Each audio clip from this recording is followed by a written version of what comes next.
that I do. If you stop loving doing something, then it's time to move on and do something else. So I started my journey with a master's in biomedical genetics, joined NIMHANS as a project fellow, worked for a couple of years with Alia here, and then had an opportunity to do my PhD there. Worked in animal models of depression and a little bit of stress, and after that stayed on after my PhD for a couple of years as a CSIR RA, post which again, just by pure chance, I applied to Syngene and got in.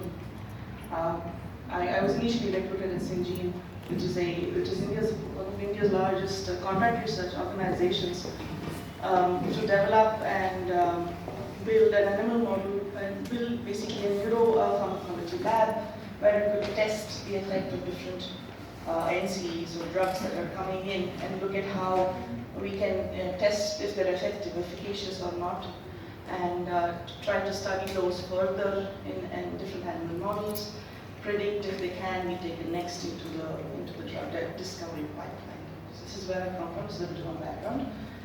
So, right.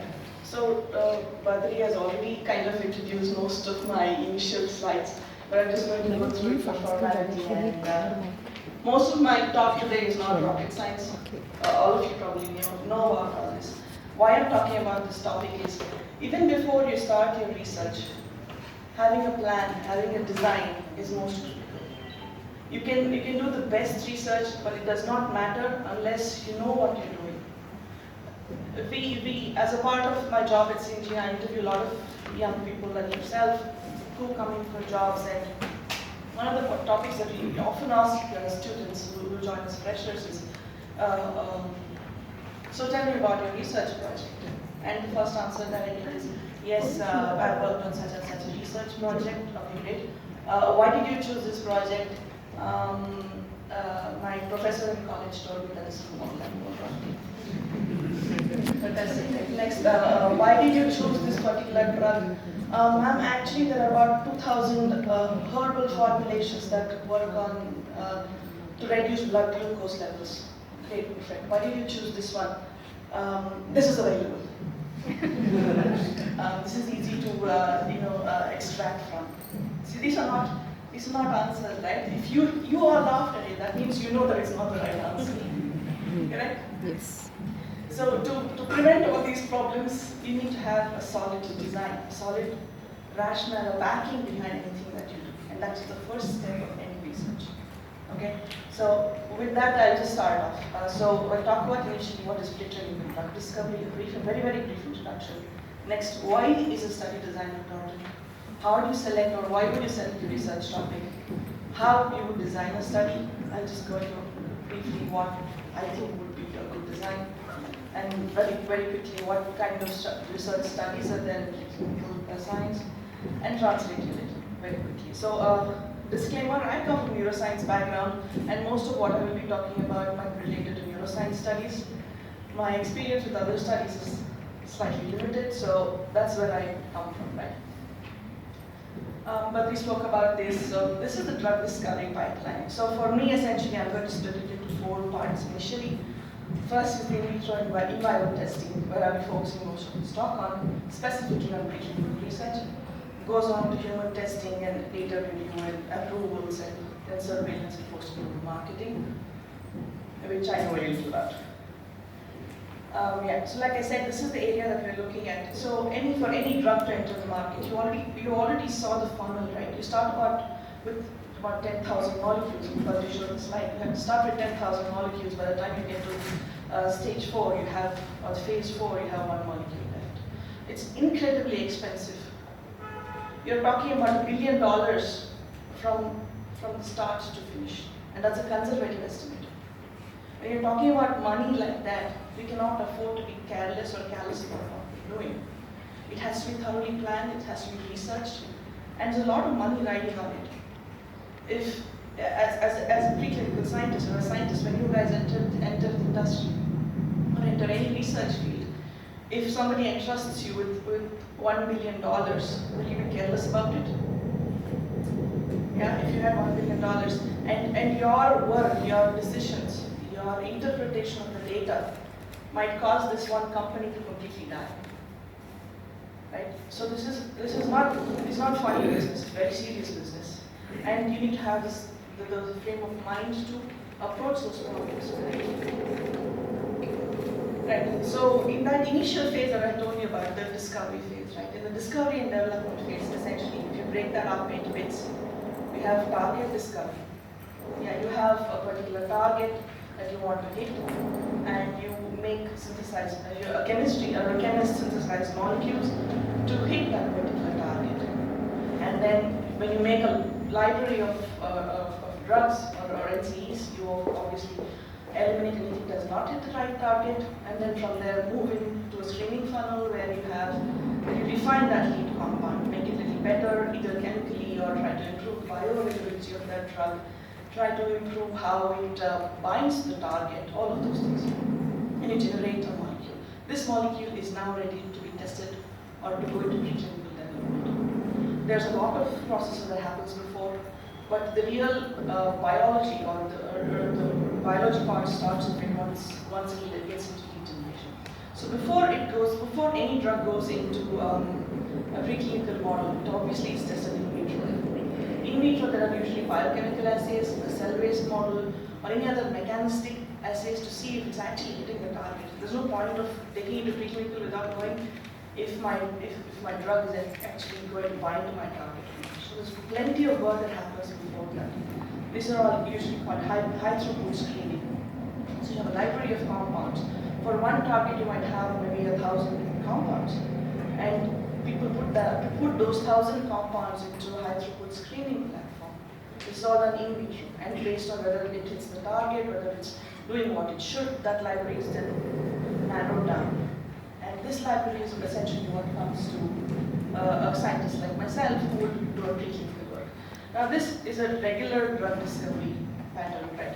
So what is very popular these days is also the reverse.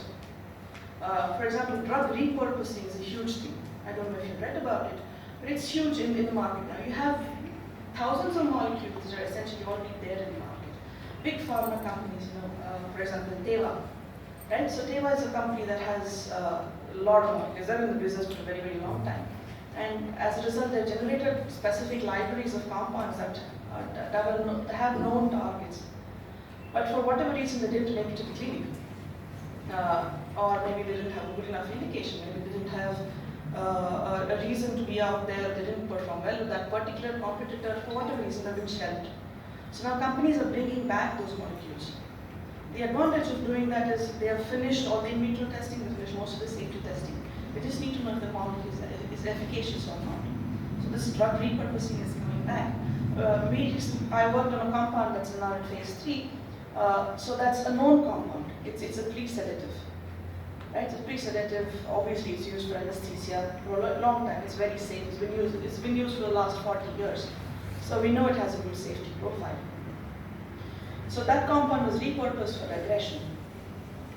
We don't want it to be sedative, but I want to see if it can reduce aggression. Right? So the only thing I need to do in that phase is to look for efficacy and move from there on. I don't need to do safety. I don't need to do tox studies.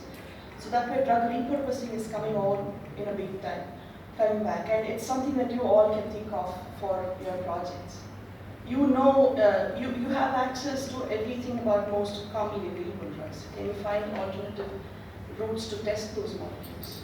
Do you know if you can use a particular molecule in a different way? So just like how I mentioned, a pre-anesthetic, can you use it for a psychiatric condition to reduce aggressive behavior? Can you use that to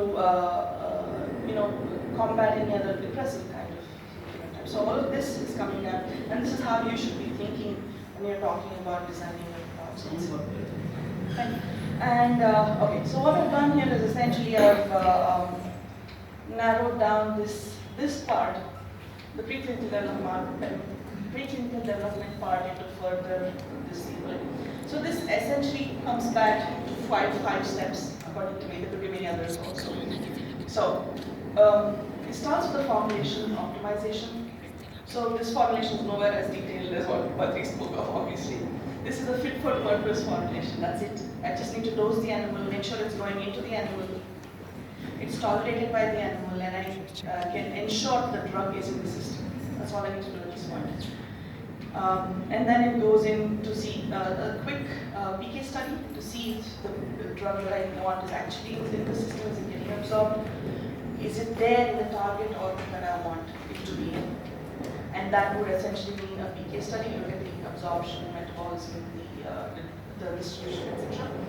And once the drug is delivered into the system, I check the efficacy. Now, at each one of these points, there is always it come back. So if I don't get efficacy, does that mean the PK properties were okay? If it was not okay, go back to the bench and see if the PK properties are okay. Was the drug delivered properly? If it was not delivered properly, why? Is it to do with the dose? Is it to do with the route of administration? Go back to ADME and check. If the ADME wasn't okay, go back to the formulation stage, see if you can develop a better formulation, something that increases the bioavailability of the compound, like Badri spoke about. There's so many different things you can do with the formulation. So this is a continuous process. And finally, when you clear the efficacy, finally, a non-GLP toxicity study. There are two different kinds of tox studies people do. A non-GLP tox is usually a very basic toxicity study, try to see if the compound is tolerated, if it is there are no adverse effects, there is no animals are not dying because of the dosing, you're not at the site of injection, you're not seeing any lesions. So all of this comes in here. Based on this, you can make a preliminary go-no-go decision, where you can tell if the molecule can be advanced to the next stage, which is essentially a GLP tox study for some drugs, or if it's a repurposed drug like I was talking about, it's going into the clinic after this little bit of optimization. So here's where we come in, right? So when we give in this much data, the client that you're working for or whoever it is can make a go-no-go decision of where to take the drug next. With that background in a bit of that drug discovery and what I'm going to talk about, so I'll jump right in. We've all heard this, well begun is half done. Right? So if you start well, if you plan well, you've already crossed half the hurdle. And research design is so critical because if you don't have this, you don't know where you're going. You don't have a roadmap of where you're going.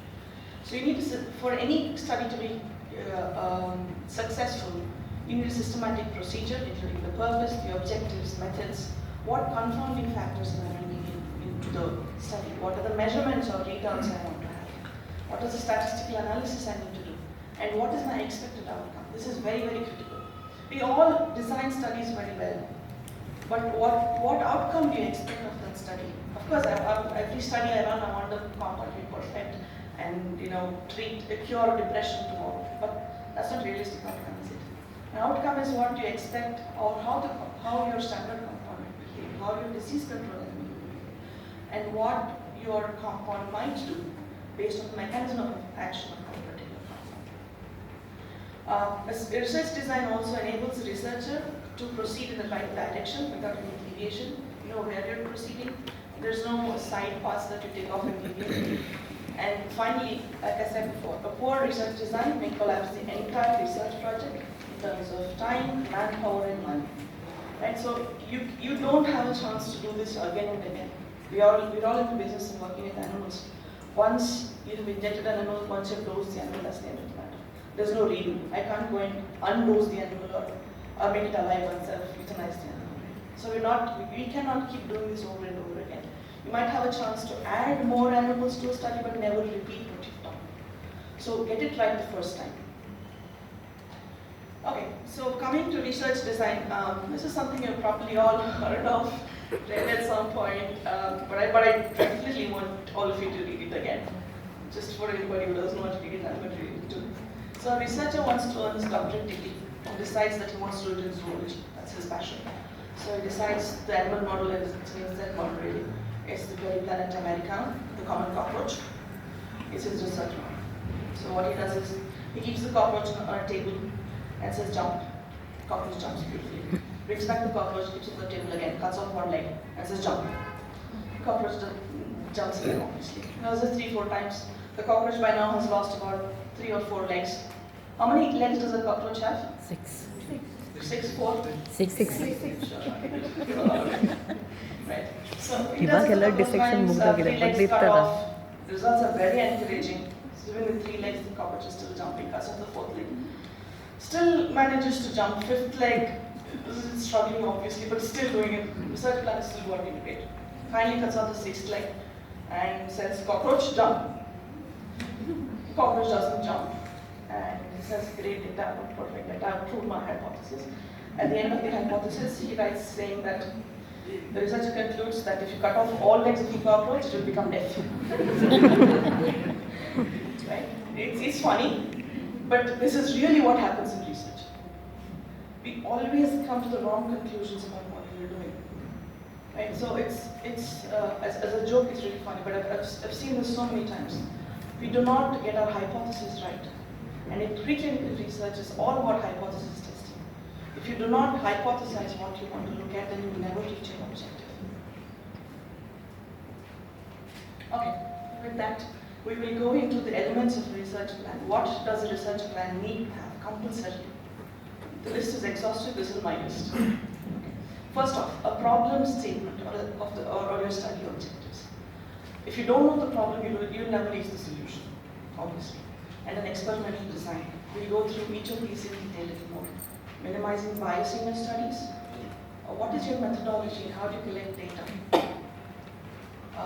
Once you have your data, how do you correlate? How do you compile your results, and how do you interpret that data? All of this has to happen before you begin a study, not after, and not during, definitely. Okay. So the reason why this is so important is there's an article that was published in 2018 that says that most biomedical research studies are of poor quality. And you'll be shocked to discover that this most is actually about 85% of research funding. This is across the globe. Imagine about 85% of all the studies we do are basically poor quality. They cannot be published, they cannot be reproduced, they cannot be replicated. So tomorrow, the chance that you pick up a paper and try to replicate the same thing, there's an 85% chance you will fail. That's what this means. Don't you think it is our collective responsibility to change this? There is a, I'm very sad to say this, but there's a perception everywhere. You're looking for an article to replicate the data, to check if you can do that, set it up in your lab. And they say, oh, it's an Indian published paper. Please don't take it. It's not going to work. It's from any Southeast Asian country. It's not going to work. China, maybe. Japan, oh yeah, there's a good chance of that happening. Europe, American papers, okay, maybe we'll try it. It's very sad, but it's true. Most Indian papers that you will find, it's very hard to replicate the data. It's not because it's bad science. It's because we don't follow through to that extent. We don't report everything. We don't report negative data. We don't replicate our findings. We're not able to comprehensively say what we've done the right way. And of course, we don't publish. That's another big problem, including me. Bug is nothing there. Right. So that brings us to the problem statement of your study objectives. So what is your problem statement? A problem statement is a starting point at arriving at a plan or a vision. So what is your problem? To give you an example of this, right? So all of you know Netflix, right? So Netflix started, their problem statement was this. People do not go to video shops anymore. It's a very long walk to go to the video shop, get a look, browse for CDs. It takes half an hour to browse for CDs. Bring the CD back home. Then the CD doesn't work, and people don't watch the movies. So video shops were going out of business. Okay, before CDs, it used to be VCRs in my time in the 90s. Then that was even bigger problem. You get a VCR, you get the machine and plug it to the computer, plug it to the TV, doesn't work, TV doesn't work, VCR doesn't work. Big problem. So Netflix said, okay, let's take the problem out of there. What I'm going to do is I'm going to offer online streaming. I have thousands of movies you can watch. It's all at the click of a button. And you don't want to watch this movie, you watch it for half an hour, say I don't like it, it's too violent for me, switch over, watch a comedy. You don't want to watch a comedy, watch a thriller. Right? So that was Netflix's problem, and the solution was bringing an online streaming plan. That was their problem statement. When you define your problem statement, you get a good answer. Another example is Facebook.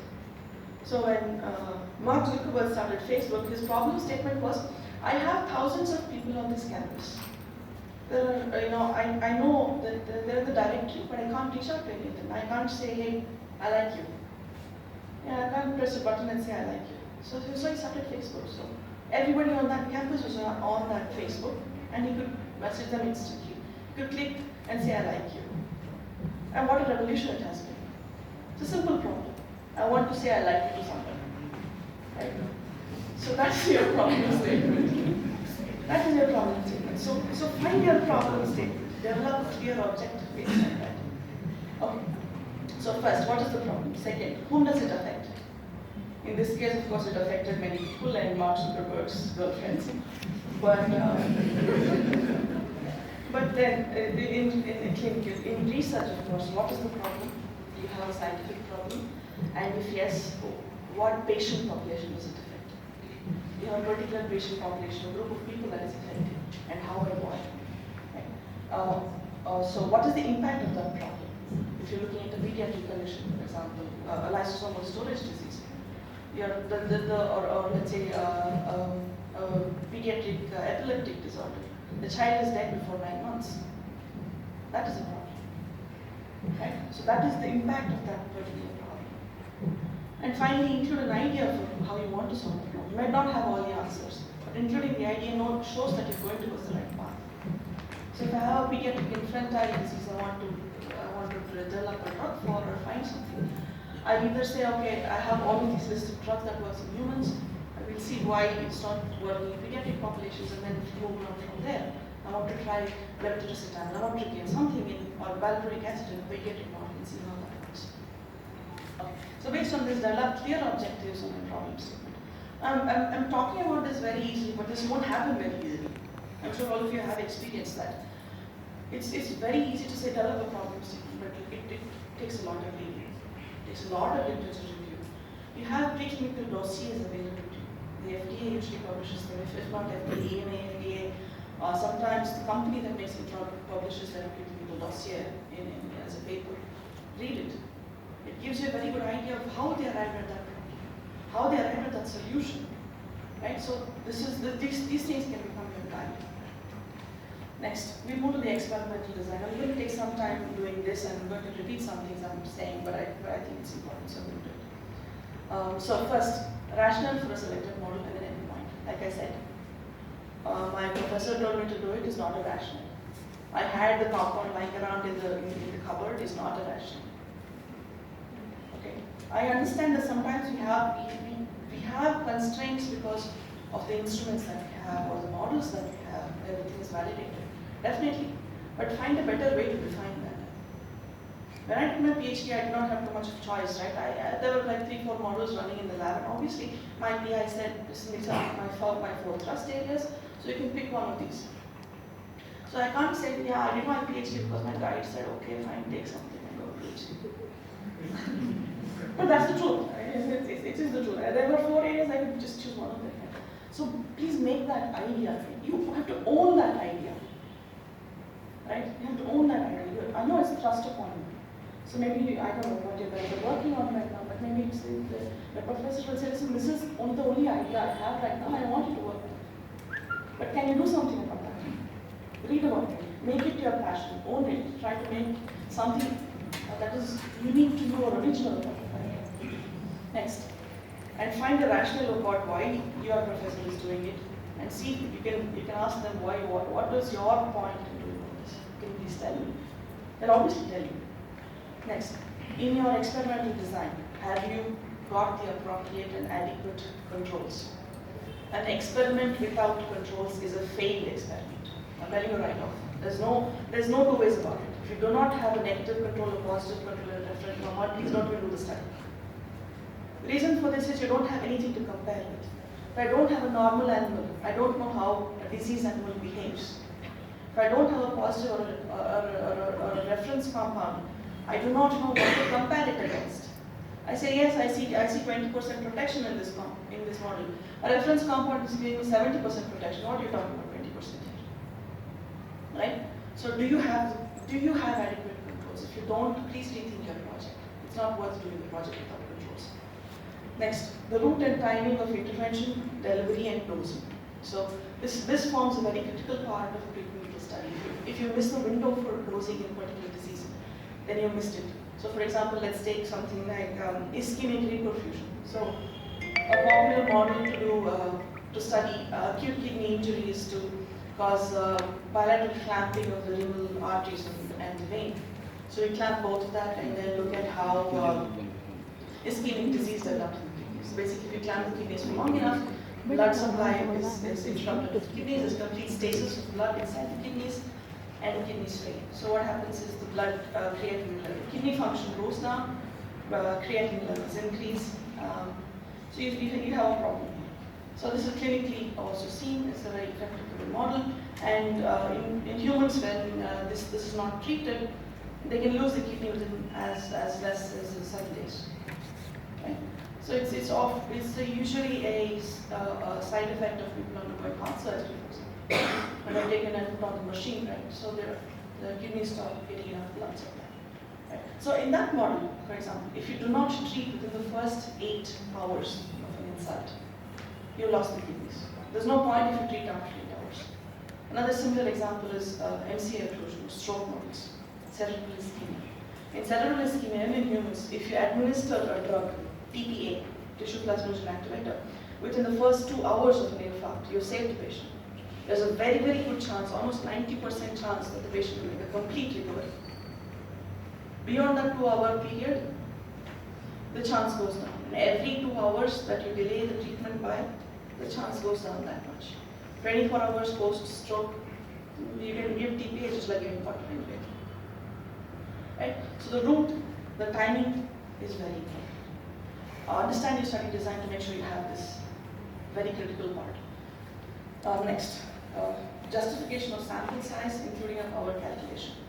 Now, power calculation is a statistical tool that we need or use to ensure, to ask how many animals you need in a particular study. Is it 6 animals, is it 8, is it 10, is it 12? So number of animals you use in a study depends on how robust your readout is. For example, I'm looking at blood sugar levels that can be changed by an analytic drug. Blood sugar levels are something that is not in the control of an animal, right? If you give 10 animals the same food, same water, same body weight, very good chance you get the same blood sugar readings. And if you administer a drug in the correct manner, very likely you'll get the same reduction also across the groups. So in that case, a sample size of 6 might be good, or 8 might be good. I'm doing a neurobehavioral study. I'm trying to get animals to move in an open field test. All of you know about the open field, right? I'm getting to move in an open field test. One animal does not want to move. I cannot do anything about it. I have 10 animals or 12 animals in that group. One animal will not move. It will just sit in one corner and say, listen, today I'm not going to move. You do what you want. You can poke me, you can hit me, I'm not going to move. And the very next animal in that is going to move 3,000 centimeters in a period of 10 minutes. So I now essentially have 2 animals. One distance traveled is 100 centimeters in 10 minutes, one distance traveled is 3,000. What am I going to do with that data? If I plot that data, I'm going to get an error bar that's this big, and a bar that's this big. Yeah? So this is when you need to understand the power of an experiment. So calculating statistical power is clearly not for common mortals, it's only for biostatisticians. And if you have access to one, please talk to them about it. But a general way to find out what is a good number of animals to use is to look at literature. Most people will tell you how many animals they have used. And that's a good way to go across it. Just remember, the more less inputs that you have to give for a particular data, the more robust it's going to be. Blood sugar levels, any measurements that you do within the animal's physiological condition will give you robust results. Anything where you need the animal to do something for you, you will not get good readings or robust readings. This is a general rule of thumb. So again, this is one point into statistical methods. We'll talk about this later also. Right. So again, I'm going to stress on this a little more. We spoke about, there are 3 components here. First is the study design, second is the animal details, third is the experimental procedures. The study design, again, I was saying, adequate and appropriate controls without this low start study. Sample size we spoke about. The third point is a very interesting one. It says match models to human manifestation of disease. This essentially means that does the model you're doing Is it comparable to human disease? Or are you just doing it for a curiosity? Curiosity is perfectly fine, by the way. Do it. But if you want it to be translatable at some point, if you want to say, I want to use this to treat an animal health condition or a human health condition, try to match it to a human disease. Rationale, we spoke about statistics also, while we talk about it later. In the next column, we have animal details. This is something we all miss out on. We have many different animal strains. You can work on rats, you can work on mice. I don't know if you have the ability to work on guinea pigs here. You can work on guinea pigs, you can work on hamsters, you can work on rabbits. So why do you choose a particular strain that you choose? The most obvious answer I get is that that's the only strain I have in my vivarium. Yeah, so that's a bad answer, right? Okay. So choose a strain that is most optimal for your cell. For example, rat strains, popular strains used are Sprague-Dawley and Lister rats. Sprague-Dawley rats have slightly lesser aggression. They also put on body weight a lot faster than Lister rats. Lister rats show more aggressive behavior. So if I were to test a compound for aggressive behavior, if I did it in SD rats, my experiment would not be a success. If I did it in Lister rats, it would be slightly better. If I did it in long-lived rats, it would be much better. Right? So pick the strain that gives you the right answers. Next, let's say I'm doing depressive-like behavior tests in mice. You have black mice, C3 black mice, and you have biopsy mice. Biopsy mice don't show anxiety and depression as much as black mice, for example, or take for that matter a kidney disease. Biopsy mice are ridiculously tolerant to kidney disorders. The exact same experimental design I apply to black and white mice, I will get maybe 30% induction in the white mouse, but a 90% induction in the black mouse. So think about what you're doing carefully. In diseases of inflammatory conditions, for example, let's say arthritis, and there are models for arthritis. If you do it in Lister rats or SD rats, you don't get data. You do them in Lewis rats, the same induction of the disease. You will get a 34 or 30% more induction of disease in Lewis rats compared to SDs. So strain and genetic pattern is very important. When you're doing behavioral studies, inbred animals are important. When you're doing, let's say, toxicity studies, outbred are more important because you get to choose a wider range of animals. You get more real world kind of information on that. Next, source of animals. Where do you get your animals from? Your answer might be our university vivarium, right? Yeah, but where did they get the animals from? Do you know? Because the source of animals can really change what your data might be.